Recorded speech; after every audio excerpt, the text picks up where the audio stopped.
मलियापुर कंचन इब्राहिमपुर कंचन इब्राहिमपुर मां Gayatri recording studio Madhepur बाजार इब्राहिमपुर कंचन इब्राहिमपुर कंचन इब्राहिमपुर कने कहल शरम नहीं होगे गरम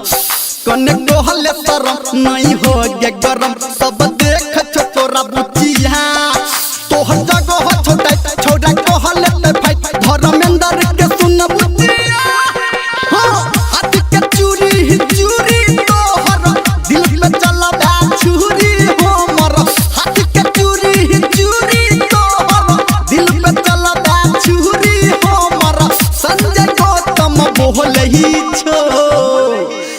गे छौरी कने धीरे नची है गे छौरी कने धीरे नची है तोहर सामान दुनु हिलई छौ गे छौरी कने धीरे नची है तोहर सामान दुनु